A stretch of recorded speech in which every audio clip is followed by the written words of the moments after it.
أعوذ بالله من الشيطان الرجيم پناه غواړم د الله د شیطان رټلی شوینا بسم الله الرحمن الرحيم شروع کوم پنوم د الله چې بخون کې مهربان دی يسبح لله ما في السماوات وما في الأرض له الملك وله الحمد وهو على كل شيء قدير د الله تسبیح بیانوي هر هغه څه چې په اسمانونو کې دي او هر هغه څه چې په ځمکه کې دي بادشاہي خاص هم دغه ده او سنا خاص هم هغه لره ده او هغه په هر څه باندې قادر دی هو الذي خلقكم فمنكم كافر ومنكم مؤمن والله بما تعملون بصير هم هغه دی چې تاسو یې پیدا کړی بیا په تاسو کې څوک کافر دی او څوک مؤمن او الله هغه هر څه ویني کوم چې تاسو کوئ خلق السماوات والأرض بالحق وصوركم فأحسن صوركم وإليه المصير هغه زمکا او اسمانونه په حق پیدا کړی دي او تاسو شکل جوړ کړی دي او ډیر خی جوړ کړی دي او خاص هم هغه ته اخر ناخر تاسو واپس کېدل دي يعلم ما في السماوات والأرض ويعلم ما تسرون وما تعلنون والله عليم بذات الصدور د زمکی او د اسمانونو هر څه هغه ته معلوم دي سچ تاسو پټوي او سچ تاسو ښکارا کوي هغه ټول هغه ته معلوم دي او هغه د زړونو په حال هم ښه عالم دی ألم يأتكم نبأ الذين كفروا من قبل فذاقوا وبال أمرهم ولهم عذاب أليم آیا تاسو ته د هغه خلکو څخه خبر نه دی راغلی چې هغه د دین مخکې کفر وکړو او بیا یې د خپل عملونو د سزا مزو سکله او وړاندې دا غوي د پاره یو دردناک عذاب دی ذلك بأنه كانت تأتيهم رسلهم بالبينات فقالوا أبشر يهدوننا فكفروا وتولوا واستغنى الله والله غني حميد هغوی د دې انجام زکه مستحق شو چې هغوی ته داغوی رسولان د صفا صفا دلیلونو او نخو سره راغلل نو هغوی ویل آیا انسان به مونږ ته هدایت کوي په دې طریقه هغوی د منلو نه انکار وکړو او مخې واړو نو الله هم داغوی پروا ونساتلا او الله خو دې بے پروا او په خپل ذات کې په خپل استایل شوی دی زعم الذين كفروا أن لن يبعثوا قل بلى وربي لتبعثن ثم لتنبؤن بما عملتم وذلك على الله يسير انکاریانو ډیر په داوا سره ویل دي چې هغوی به د مرګ نوښتو دوباره هرگز نه را پاسول کیږي دوی ته وایا نه قسم دې پر رب زما چې تاسو به ضرور را پاسول کیږئ بیا به ضرور تاسو ته او خود لشي چې تاسو په دنیا کې څه کړی دي او دا کار الله ته ډیر آسان دی فآمنوا بالله ورسوله والنور الذي أنزلنا والله بما تعملون خبير نو ایمان راوړی په الله باندې او داغو پر رسول باندې او په هغه نور یعنی قران باندې چې مونږ نازل کړی دی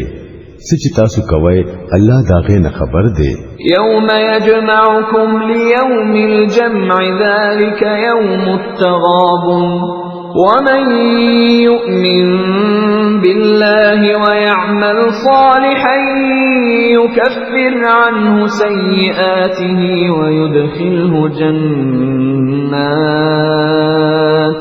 ويدخله جنات تجري من تحتها الأنهار خالدين فيها أبدا ذلك الفوز العظيم.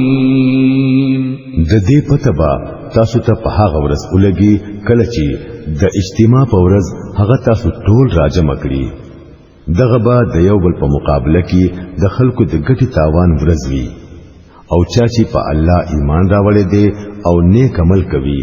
الله به دغه ګناهونه اورېږي او هغه به په داسې جنتونو کې داخل کړي چې لاندې بتري نهرونه بهيږي. دا خلک به همیشه په هغه کې اوسيږي. دا لویه کامیابی ده. والذین کفروا وکذبوا بآیاتنا اولئک اصحاب النار خالدین فیها وبئس المصیر. او چې کوم خلکو کفر کړي دي او زمونږ آیاتونه دروغ ګڼل دي هغوی دوزخیان دي چې همیشه به په دوزخ کې اوسيږي او هغه ډېر بد زید اوسېدو دي. ما اصاب من مصیبه الا باذن الله ومن يؤمن بالله يهد قلبه والله بكل شيء عليم. سو مصیبت چې راځي هغه د الله په حکم سره راځي. څوک چې په الله ایمان لري الله دا غوښتل هدایت نصیب کوي او الله ته د هر څه علم دی. وأطيعوا الله وأطيعوا الرسول فإن توليتم فإنما على رسولنا البلاغ المبين. د الله حکم ته غاړه کېږدئ او د الله او د رسول خبره ومنئ. خو تاسو د حکم منلو نه مخ واړو نو زمونږ پر رسول باندې د صفا صفا حق رسولو نه سیوا بل هیڅ ذمہواری نشتا. الله لا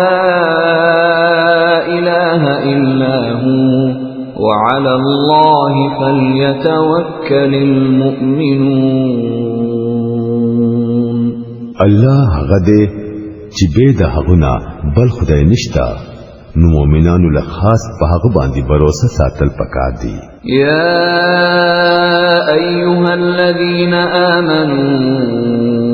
إن من أزواجكم وأولادكم عدوا لكم فاحذروهم وإن تعفوا وتصفحوا وتغفروا فإن الله غفور رحيم. اے هغه خلکو چې ایمان مراوړې دي ستاسو په خزو او ستاسو په اولاد کې ځینې ستاسو دشمنان دي دا غوینه او خيار اوسئ او کچری تاسو د معافینا او د ځان ناغرض ساتلو نه کار واخلئ او بخانه وکړئ نو الله بخونکې او رحم کوونکې دی. انما اموالكم واولادكم فتنه والله عنده اجر عظيم. ستاسو مال او ستاسو اولاد خو یو ازمیخ دی او خاص الله دی چې داغه سره لوی اجر دی. فاتقوا الله ما استطعتم واسمعوا واطيعوا وانفقوا خيرا لانفسكم ومن يوق شح نفسه فأولئك هم المفلحون. نو ترسو چې ستاسو په وس کې وي د الله نه یره کوئ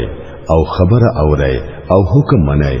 او خپل مال خرج کوئ دا ستاسو لپاره بهتره ده. څوک چې د خپل زړه د تنګسیانا محفوظ پاتې شو بس هم هغوی کامیابی موندون کی دي. ان تقرضوا الله قرضا حسنا يضاعفه لكم ويغفر لكم والله شكور حليم. عالم الغيب والشهادة العزيز الحكيم. کو کو تاسو الله لا قرض حسن ورکړو نو هغه به درلا پسو سو چند زیات درکړي